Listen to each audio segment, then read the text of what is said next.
The mindset is a battlefield that is bombarded by so many things, but guess what? We have a right to choose what dwells in our mind. So if you have a right to choose what dwells on your mind, that's the reason as to why when people come to you for help, what they are wanting to do, because some of them are going to come at a point of outcome. Because different clients or customers come at different levels. Some of them are going to come at the level of outcomes. They already have bad outcomes. And now they want you to be able to create options or to help them make better decisions so they can be able to reverse and go back. But remember the outcomes that are irreversible. You killed someone and you're going to jail for the rest of your life. Why? Because you did not tame your thoughts. Your thoughts became feelings, and your feelings became behaviors, and your behaviors brought you outcomes. So that means if you ever want to reverse any cycle, or if you ever want to change any decision or any human pattern, as a coach, as a counselor, as a mentor, you must know that I have this sequence. The mindset is the biggest tool that we have, and we can be able to allow and even eliminate certain things. Have you ever chosen not to think about something? You even shake your head because the mind is very stubborn. Very stubborn. The mind is like a goat. You want something else, for it, it is sticking to something else. You want to sleep, the thoughts are still coming. And sometimes you feel like, you know what, let me just go and maybe just pour cold water on myself, or let me just go and put on music, let me just go and divert my mind and do something. That is why most times we linger a lot in thoughts. Anyone that has gone down and anyone that has made it through, or anyone that has made it in life, it's because of the difference in the thought process that they were able to come out of whatever they came out of. Have you seen that all our problems follow the same sequence? And that we can actually save ourselves when we catch ourselves in the moment and the thoughts that we are thinking. That is why when you find someone and you're able to change their thought process, and they thought the worst and you showed them a different picture of what they are seeing. And that is how we help people. Like, you're going through a heartbreak. But what if that is God saying that if you had let it go into a marriage, you would never have managed that marriage? And maybe that is a point of salvation for you. Maybe that is God saving you. And indeed, this is what happens. Sometimes when you throw such a thought, someone is like, yeah, but I've been seeing so many red flags. You know, I've been seeing so many things that are really happening that are not good. You know, he was cheating on me. And I was willing, Kale, to leave that part. I was willing to accept it and just, you know, stay in that relationship just like that. And, you know, even when we talked about marriage, he was not willing. And, you know, whenever... So you realize that this person actually had limited themselves in their thought process. Because again, it's not just about the bad outcomes. The thought process, you know, a bad devil, you know, is better than an angel you don't know. All those are thoughts. And then it creates feelings of unsobolo guma and yukuguma. And then the behavior comes, because when you kuguma, after some time you become frustrated, okay? And you start resenting. And before you know it, you explode. And start drinking, and you start, you know, name calling, insulting. And that is where you have seen people who have even cut off people's necks or even committed suicide themselves. Why? Because they could never help themselves out of the situation, so they kept on with it and thinking that when you keep quiet, things will reverse themselves. They don't. They keep progressing from one thing to another, and this can become an automatic process if you're not careful. Though for some people, it progresses while they are seeing. Things unfold while you're seeing. But remember, you don't have this formula in your head while things are unfolding. So all you're seeing is one thing is leading to another. And indeed, I think you've heard that statement where people say one thing led to another. So indeed, it is one thing leading to another until you have an outcome. Teenage pregnancies, outcome. Suicide, outcome. Addictions, outcome. So you realize one thing is happening after another. So all the things that we are cultivating at deploying of our gifts, we are cultivating a mindset of greatness. Okay? A mindset of, because you cannot be a blind person that is going to lead blind people. You cannot be a small person going to lead great people. Do you know, some of the people that we lead or some of the people that we help are more gifted than us. They are greater than us. And then some of them know more than we know. More knowledgeable. So don't go half-baked thinking the world is going to accept me the way I am. Unjagalanga wendi. No.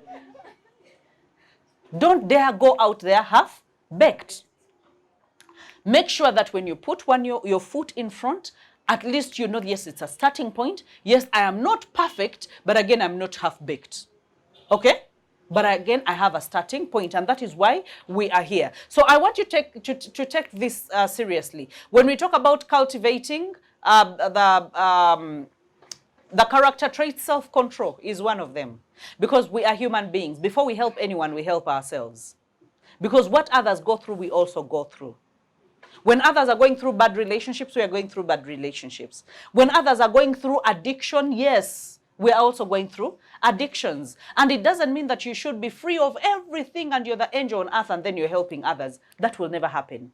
If you want you to be perfect in order for you to help, you will never help anyone. So sometimes we start helping even before we become perfect, for as long as we don't bleed into other people's lives. Okay? So self-control is one of them. Discipline is one of the character traits that we cultivate. Discipline. That even when it is hard to do, I will do it. If I promised myself, commitment is another character trait that we'll cultivate. That I promised to do it, I am going to do it. I said every Monday I am going to post a video. And then you decide and say every Monday, indeed, I am going to post a video. Whether I shoot it at night at 3 a.m., by Monday, I should have a video that I am posting that is talking about what I am doing. And these days, things are even easy. Do you know there are real options where you don't have to even show your face? Where you can even just talk about the things that you do. As in, things are being made easier and easier, okay? So, consistency is another character trait that we need. We are cultivating a character trait of consistency. In order to go through these things, in order for us to hold ourselves in midway before we do so many things, we are actually going through these things, okay? So, character trait is something that is very important while you are deploying your gift. And I want you to know that you are gifted in more ways than you know. Your gift is bigger than you know. And they said that your gift actually opens a way for you, okay? You can never see a person with a gift, by the way. Even if a gift is not something, even if there are bananas in the package, you realize you'll be excited even before you open it. So your gift is going to heal so many people, it's going to help so many people. And I'm glad that we are in this space to actually be able to actually talk about that. So the other thing that we are here about, the reason as to why we are in this growth space is to be able to develop the competencies, okay? Is to be able to know that in order for me to help anyone, there are different avenues that I must be able to go through. And one of them that I want us to go through, I don't want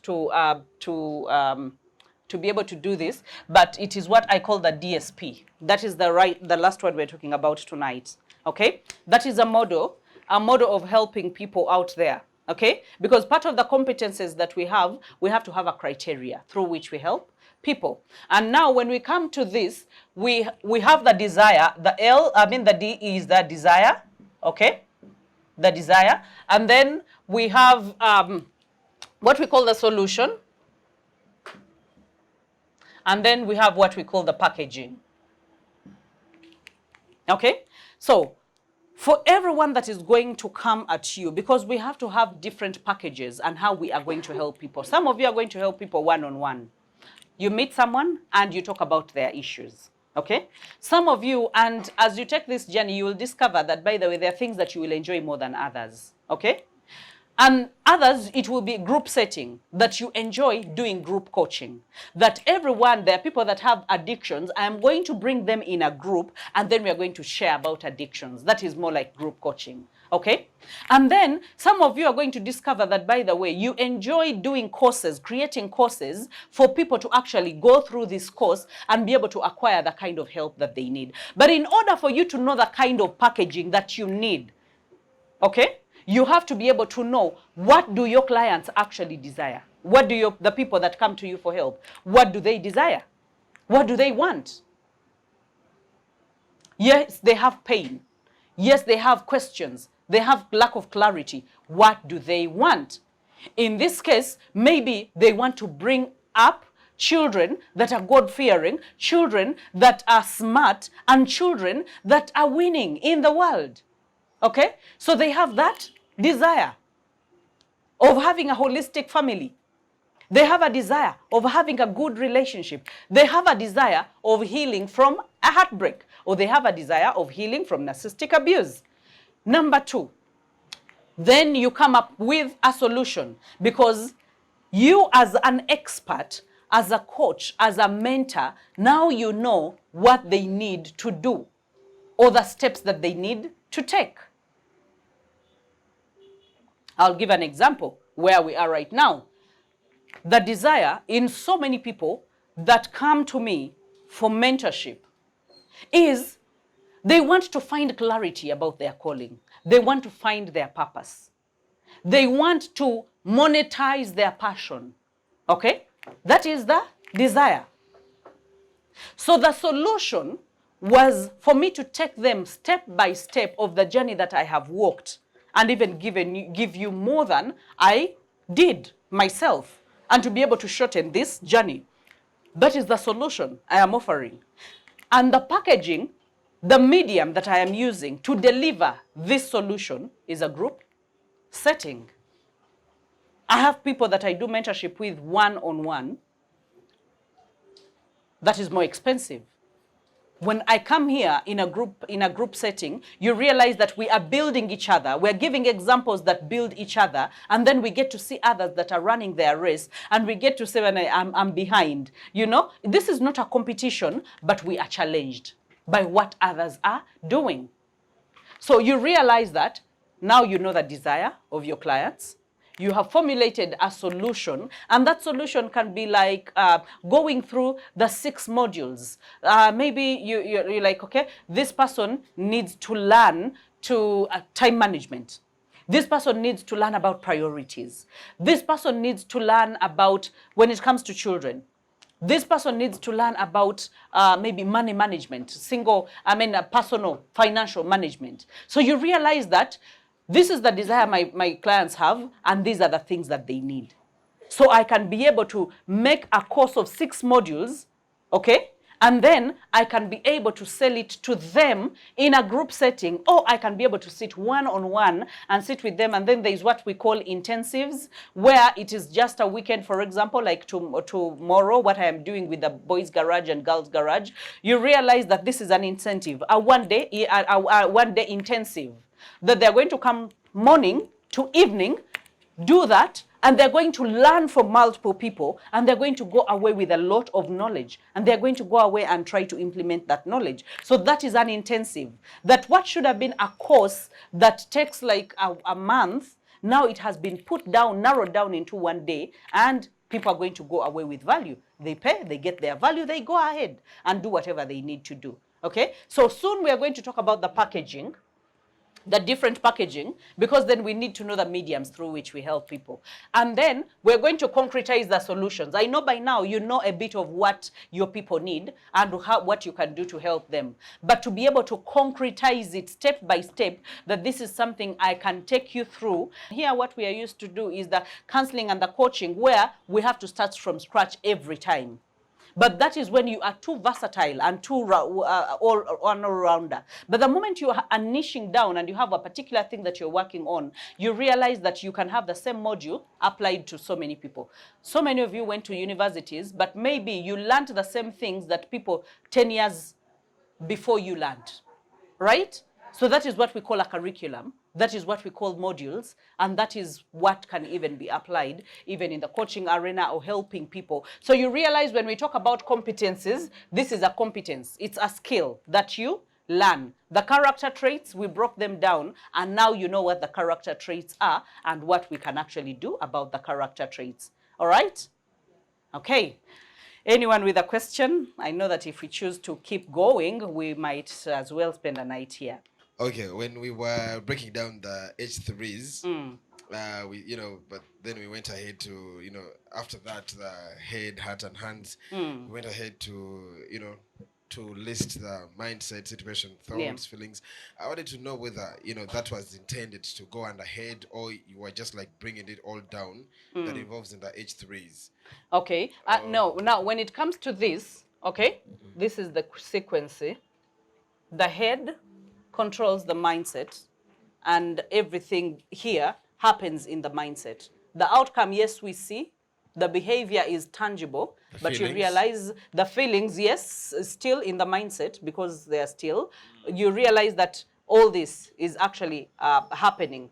So you realize that with the behaviors, definitely you execute feelings, your heart is involved. The behaviors, your hands are involved because maybe you're going to act out something or you're going to do something. So you realize that if you want to resolve anything or any problem and you put it under this framework, you will find that it can be solved by either your heart, your hands, or your head. You realize. You've talked about packaging, which includes rating and the Yeah. like. Yes. How do you identify that now, like you have those one-on-one sessions? How do you know that now here I can speak in a group and give them this content, and then on a one-on-one premium rating, I give them this? Like, how do you control that? Okay. Okay, now when you're dealing with the packaging of and deciding which medium you want to use, you realize that one-on-one is really time consuming. Okay, and definitely I would advise you to do something that you enjoy doing. Okay, that you really love doing. Remember, you have to price it at the end of the day. Now, how to know to differentiate? Number one, clients know what they want. There are clients that will never go for group setting. For them, they will require that you actually they want to be dealt with as one. Okay, so number one, you look at what the clients really wants. Okay, and then number two, you look at what exactly you are dealing with, because it's possible that what you're dealing with are unique situations to different people. Because when we come into a group setting, it has to be something that joins us all. Yes, we are sharing different journeys, but in the same category. It has to be the same category. So that means you cannot bring one who has marital problems and one who has problems with their children, and then another one who has addiction problems, and then another one who has in a group setting. Because then while you are dealing with one with the children, the one with marital issues is lagging behind. And one with addiction is feeling out of place. But you realize that if everyone you're dealing with in that moment has an addiction, okay? That means that whenever this one speaks, he's speaking nearly for everyone. And someone touches on something, I said, I had forgotten to say about that, but that is exactly what I'm also going through. So you realize that you're able to help them and you move on the same journey and you're able to contribute the same things and no one feels left behind. If anything, even one who is in Kamoli feels like I'm getting a lot of value, I'm just choosing not to speak. You get it, okay? And then you also definitely in price differentiation, when you're dealing with someone, it takes a lot. For example, when I do one-on-one mentorship, this kind of mentorship, you realize I'm going to take you on a narrow journey. When I'm here, I explain a lot. I give so much time to a group coaching. One-on-one, I will stick to an hour's rate, okay? And then it will be a high rate, okay? Because you want specific and then you want it alone. So it's going to be high. Even when you want the same thing, yes, you decided to have a different rate and to have a different day, and then you preferred more convenience. So the different packages are really packaged differently, depending on who you're dealing with and the problems that you're solving at that moment. Even the intensives are charged differently. And some people, that is where they even prefer writing a book as a medium of buy a book, go coach yourself, or go help yourself. So you realize that there are different formats of doing buy a course, go and self-pace, and follow the course on your own. Yeah. I'm Helen Muyama. So, me, I would want some clarity on after I appeared on TV. as if I realized I did not want that too much attention. So I'm like, yes, I want to be big, but I'm not on TV. I don't know. So I'm here thinking, how am I supposed, because I align more to the women, I love holding on to the ladies and all that. I want them to be able to make money, to be powerful. But now this TV, you're like, the step was a bit too much. You get, so because when now people see you, they think you have everything set, and yet you're setting yourself also. So I'm like, now how am I going to do this? Yes, because people call you, then you're like, I'm still broke. People want to see me. People think my business is all organized, everything is organized. Now you're like, no, what is supposed to come first? So I told myself, maybe let me work on my business, let this first calm down. So you're wondering to yourself, you're like, okay. I don't know. And I know it's a feeling that so many people face, okay? Remember, we talked about the restlessness. So the restlessness sometimes throws you into the deep end. The deep end of swimming with Bahati. So you go swimming with Bahati. She's a shark. You are a what? A tilapia. So when you go, definitely she's trying to say, let's go deeper, let's go deeper. That is why I say, create a pace for yourself. Do not run because others are running. You can actually learn and choose to have a slower pace, okay? And choose, because when you venture into something before you are ready, when you venture into something when you're ready, you realize you'll be longing for it. For example, the people have done, when we went through the first cohort, mentorship, they threw themselves out there, shot the videos, did everything, and they were, coach, when are we going to TV? Coach, when are we going to radio? Coach, like they were really ready for it. And even when it came and they didn't know the intensity of it, that you're on radio, and then you're getting calls and you're getting people following you, and then people start saying, I listened to you. Like, it was overwhelming, but overwhelming in a way of we were ready for it to come. You get it? Now, the moment you step out, that should show you that the world really needs help. That even when you show up once, people are bombarding you. That means people are just waiting, who can help me? When they see someone who is credible, and for them, credibility is being on TV and being on radio. That's why I tell people, whenever you are on any platform that has a potential of having more than 10 people watching you, just know they're taking what you're saying as a gospel truth.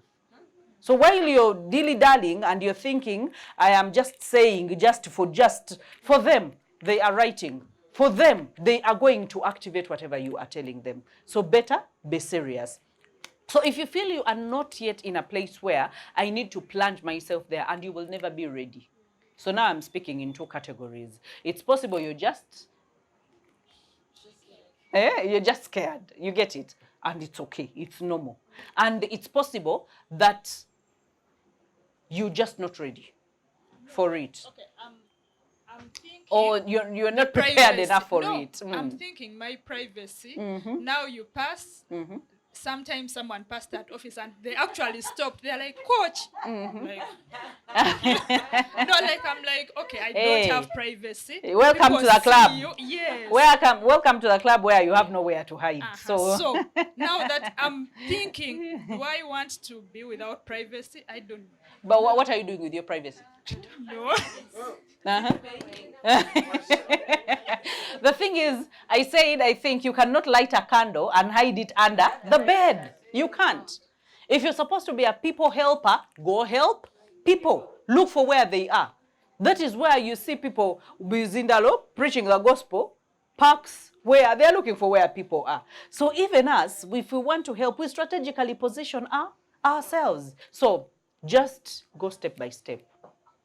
Step by step. when someone realizes, you can never get used to fame. You realize, I don't know if, okay, maybe I'm asking you and you've never been that, that up there. But the thing is, you can never, up to now, I don't know how to react to people that I bump into every day. Like every single minute, that even when you're standing at the road, a bus driver knows you, a taxi conductor knows you, literally. So I don't know how to act. So sometimes I look away, sometimes I plastic smile, sometimes I smile, sometimes. So you can never get used to that. So don't think that even the ones that went before you, they know how to act or they know what to do. Yeah? So just go step by step. Slowly by slowly. My question is, how do I decide to put my content? Do I start with an introduction? What next after the introduction? As in around my topic. How do I determine to give out the content out there for people to, be listening? For the people to know you. Definitely, if you want to shoot a video, people have to know who is shooting the video. So you have to greet them, either a hi or what, formulating something that you are really familiar with and simple for you, okay? It can be, hi people, hi family, how you doing? I hope you're okay. But the things, I hope you're okay is really old-fashioned. Don't you feel it's old-fashioned? I think it's old-fashioned, okay? So, hi beautiful people, I'm Bahati Hilda Sabiti, and today I want us to talk about procrastination. I know that it's something you're facing and it's something I am facing, so let's talk about it. Okay, so you have greeted them, you have introduced yourself, and then now I'm a teacher, now us. Though some of those things will take you long, and sometimes you might even stumble on a word and maybe you don't say it well. So, hi, good people. Hope you're having a great day. I'm Bahati Hilda Sabiti, and today I want us to talk about this. Now, sometimes you don't need to tell them you're a coach. You don't even need to tell them that you're a counselor, or you don't need to tell them, you don't need to scream it. Just do whatever you do. When people they know you're helping them, they will keep coming back for that help. Okay? So you talk about, and make sure that you have an outlined points. For example, we're going to talk about 5 reasons why we all procrastinate. And it's unbelievable because I have faced them, I'm still facing them, and sometimes it's good to be vulnerable. Don't speak like I am the angel and I have come to all you the devils and I am now going to give you the solutions to life. No. So you come, sometimes it's good to be vulnerable and tell them that I have gone through this, and by the way, I still go through them up to today. So while you are learning, I'm also learning. So let's go through it. Sometimes we procrastinate because we don't know what we are going to do. We don't have enough skills. So instead of procrastinating, ask yourself, if I don't have the skill, let me go and get it. But you have your 5 pointers. People like point forms. Do you like point forms when someone is speaking? You like something that is broken down. So you realize that you can rush through those 5 points in 3 minutes. And you're like, for more of this, follow my page, and you're done. Don't say, but if this blesses your heart, and then please, no, just go through it very quickly and say, you know what, if this has helped you, share, follow the page, see you next time. Then you go. Make it sweet, make it precise, make it short. I want to ask, what do you do to stop yourself from holding back some information in case you were talking about something? You speak about it, but afterwards you replay in your mind and be like, I would have spoken about this, or I would have brought it. Hey, what has gone. Let it go. The thing is, if you edit it, if you go back and reshoot it again, and then sometimes you're confused, is it the first one, the second one, or the third one? And then you stay with it in the phone, you never post it. So, if what you have spoken is English, let it go. If it is not gibberish, let it go. For as long as it's English and it's something that someone can understand. The thing is, I told you, practice makes improvement, okay? So the moment you do that, next time, because you took a note of it, because when you watch your video and you're like, yes, I know that it's not the best, but I'm going to put it out there. So don't live in your head, don't overthink it. Put it out there, okay? And then Next time you're going to learn, okay, I need a better background. Next time you're going to learn, I need to make a smaller introduction. Next time you're going to learn that I need to speak in a fast way but understandable, not to just stumble on my words. Okay.